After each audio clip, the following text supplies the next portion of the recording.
Monday's second video for you is first news story is from Eritrea, where an artist has died in mysterious circumstances. Was he an artist, a journalist, a writer? He was very active in social media. All types of rumors are being heard. TPLF's assassins, alleged TPLF's assassins are being also mentioned that they are behind the death of this person in Eritrea. Second news story is from Oromia region, viewers, where Colonel Ababe Garaso, who is the head of security of this region and who has been leading the military operation against Oromo Liberation Army, today made a very tall claim about Oromo Liberation Army. What did he say? Third news story is from Amhara region, viewers. We know that in Vuldia, government forces 2 days ago seized control of East Amhara Fano's headquarters in Vuldia city. But in Vuldia today, government showed some Fano fighters, Fano members who have completed their training. Does it mean that government wants to create a parallel Fano? A last news story is from Tigray. Tigray TV Amharic has shared an article. A person has been shown who is talking about national unity, who is talking about reconciliation, talks, discussions. Does it mean that Tigray is considering abandoning the option of secession, of independence? Does it mean that relations between Tigray and Ethiopian federal government are improving? First news story is about an Eritrean artist.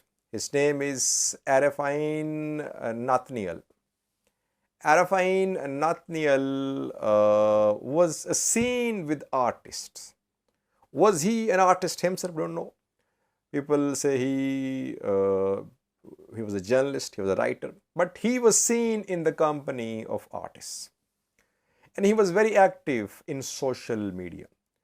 In Eritrea, we know that most of the residents don't have access to internet. But this person, Arefaine Natnael, had access to internet. He used to share material from different parts of Eritrea. He was representing Eritrea in social media. He has died in mysterious circumstances, and speculations, rumors are being spread about his death. How did this person, Arefaine Natnael, die? We are hearing different accounts. Firstly, it is being said that he and some other artists were beaten. Samuel Adone, Said Anwar and Arefaine Natnael were beaten by some groups. Said Anwar died a few days ago, but he died of a natural cause. That is what we learned from some sources. Samuel Adone has been seen working. So if he was beaten, it wasn't serious. Arefaine Natnael was beaten 2 days ago reportedly, and then he died in Asmara. Who is behind the attack on Arefaine Natnael? Government or some other faction?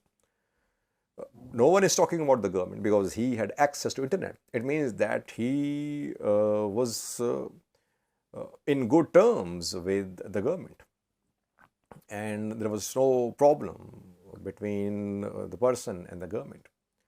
Then who is this group which is involved in attacks on Eritrean artists?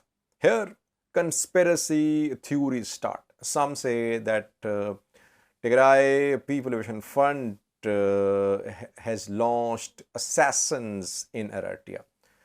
TPLF has allegedly hired some girls who are involved in attacks in the killings of these Eritrean artists. Rumors. I'm not saying it's happening. Rumors. And some diaspora community members, they say that government is behind the killing of Arefaine Natnael and no one can be killed in Eritrea. Such the tight control of the government, and if there are unknown groups behind the death and beating of Arefaine Natnael, by now they would have been arrested, but no one is talking about the groups. No one is clarifying who was behind the attack on Arefaine Natnael. So it means that this attack on Arefaine Natnael was planned by some government bodies. All rumors are being spread because there is transparency, lack of transparency in Eritrea when it comes to sharing of information, when it comes to freedom of expression. Just one TV channel, just one radio station, just one newspaper, all tightly controlled by the government. That is why all types of rumors are being spread. But Arefaine Natnael's death has been confirmed. I think Eritrean government must clarify who is behind the death of this person, and are there some gangs in Eritrea which are so powerful that they can kill artists and no one knows who they are. Lastly, it is being said that the death could be related to some money transfers being made from the US to some artists in Eritrea. Mahibel Kiflaye is one of the persons who supports some Eritrean artists, and he funds a YouTube channel as well, Alina Volta Hagar. The YouTube channel which shared a comedy a few days ago by the name of Kirtam Hivihate. The comedy piece was not well received by the people of Tigray. They said that people of Tigray were insulted in this comedy piece. And Mahibel Kiflaye is one of the main persons behind this channel, Alina Volta Hagar, and he funds some artists in Eritrea. Reportedly, some money transfers were made from the US to Eritrea, and there were some disputes about the money received from US in Eritrea, and the attack could be linked to it. So you see that there are so many different accounts that it's difficult to know who is speaking the truth. So Eritrean government must clarify who is behind the death of Arefaine Natnael. The second news story is from Oromia, where more than a month ago, Colonel Ababe Gareso announced the launch of a military operation against OLA. No top commander of OLA has been arrested so far, but Colonel Ababe Gareso, head of security of Oromia region, today made a very tall claim. He says, OLA has been neutralized. It's no more a threat to national security. So he says it was a threat before the start of the operation to national, it was a threat to national security. But now, after the operation, OLA Shane, he calls it, Shane is not a threat to national security. What I'm unable to understand is on the basis of which achievements, which progress Ababe Gareso is making this claim. Has he shown anything from the ground? How many territories, how many towns have been retaken by government forces? How many weapons have been seized by government forces? How many commanders of OLA have been arrested?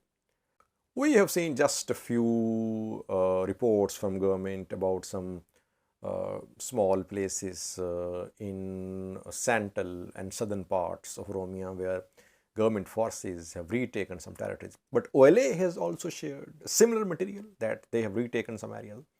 How will you confirm?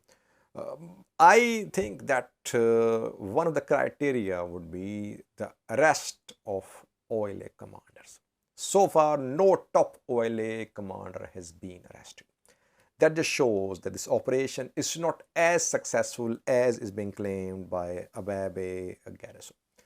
A third news story is about government-backed Fano. It seems that Ethiopian government is raising its own Fano Amhara regional government. Especially Ethiopian National Defense Force is behind this project.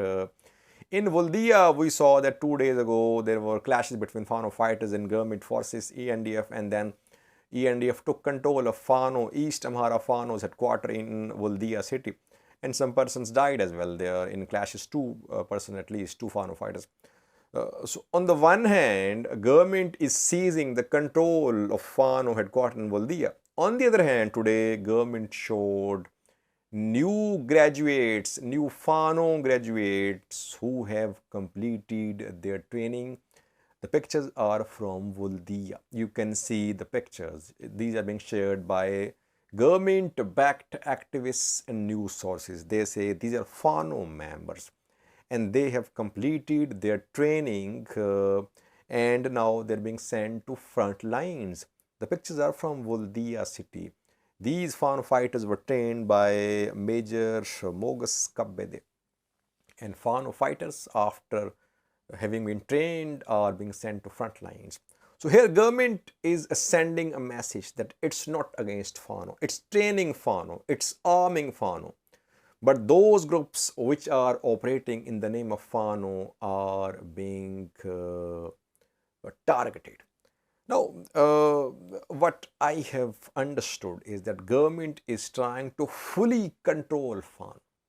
It wants its own Fano. It wants dismantling of old Fano. It does not want Zamine Kasi, Mastisha and others. It wants its own control on Fano in the form of ENDF officers, Amhara Regional Forces officer. That is why these pictures have been shared to pacify the emotions running high in the Amhara region that Fano is being targeted. Last review, Tigray TV and some scholars who appeared on Tigray TV are calling for national unity.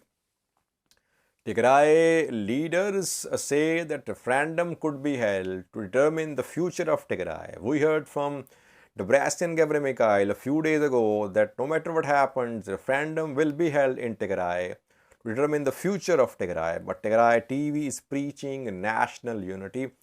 Tigray TV Amharic has shared some material on its page. You can see a picture.